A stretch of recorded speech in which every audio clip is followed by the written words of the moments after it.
Živjo, a tudi vi uživate v dobrem kosu mesa z žara s prilogo? No, danes ste na pravem mestu, ker govorili bomo s Šparovim vodjo programov Mesa in mesnin, Urošem Čelbičem. Poglejte video. Uroš je super izbira za pogovor o mesu, ima tudi sam doma kmetijo, no Špar pa je edini slovenski trgovec, kjer najdemo postrežne izdelke izbrane kakovosti. Tukaj govorimo o piščančjem, govejem, telečjem, svinjskem mesu in pa o jagnetini. To slovenskega porekla. Uroš, pozdravljen. Sem vesel, da se spet srečava. Daj ti povej iz prve roke, zakaj je tako pomembno, da kupujemo slovensko meso? Prvo, Šparu vedno želimo najboljše za naše kupce in slovensko meso prav gotovo to je. Če bi mogel izpostaviti, zakaj je slovensko, bi mogoče se prvo naslovil na geografske značilnosti Slovenije. To pomeni, imamo reke, imamo hribe, to pomeni, da naša država omogoča ekstenzivno rejo, ne intenzivno. To pomeni, da je tudi večina živali je še zunaj na paši in tudi imamo te trave, ki dajo specifičen okus mesu. Potem, če govorimo lahko o kratkih lokalnih poteh, ki neposredno vplivajo na svežino mesa.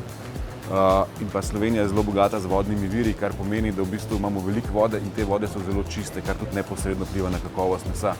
Hkrati pa ohranjamo v bistvu kulturno krajino in pa pospešujemo v bistvu slovensko gospodarstvo. Omenil si kratke dobavne poti.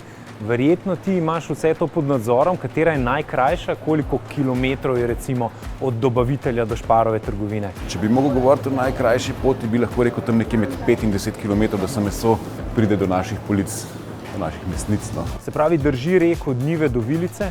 Zdaj omenil si tudi to, da prihranimo na CO2-ju, da skrbimo s tem za svežino, za sledenje tudi samim kosom mesa in pa to, da recimo podpiramo mlade ljudi, ki zdaj prevzemajo kmetije na podeželju. Seveda, to so vsi pomembni vidiki, mogoče najbolj pomemben je trenutno je ta ekološki vidik, to pomeni, da imamo nižji ogljični odtis. Drugo je to, da se ohranja kulturna krajina, to pomeni, da se Slovenija ne zarašča. In mogoče zadnji vidik, ki smo ga lansko leto v Šparu uvedli, oziroma v naših Interšpar mesnicah, je ta, da smo se odločili, da bomo našim strankam ponudili meso najvišje kakovosti. Tako v bistvu smo začeli kupovati neposredno od rejcev ekološko goveje meso, svinjsko meso izbrane kakovosti in pa v bistvu imamo v ponudbi piščancem prijazne reje. Gre za najvišje standarde, to pomeni, da imajo vse živali nekako prosti izhod, da se lahko normalno gibljajo in pa v bistvu standardi, ki jih imamo za odkup, so neki najvišji standardi, ki jih trenutno Slovenija nekako omogoča. Kaj pa tuje meso? Zagotovo Slovenija je samooskrbna na področju perutnine in pa na področju govejega mesa. Pri svinjini in pri teletini, recimo, kjer nimamo samooskrbnosti, zagotovo pač prodajamo meso tudi tujega porekla. Je pa tako, da v bistvu vse meso, ki pride k nam, je vedno pregledano, morajo upoštevati naše Špar standarde. Nikoli ne prodajamo zamrznenega mesa, tako da tudi meso, ki se znajde v aktivnostih, je vedno upošteva se naše standarde, ki jih imamo. Zdaj pa, ko govoriva o mesu in ko te imam ravno tule, a mi lahko za današnje kosilo priporočaš en dober kos mesa?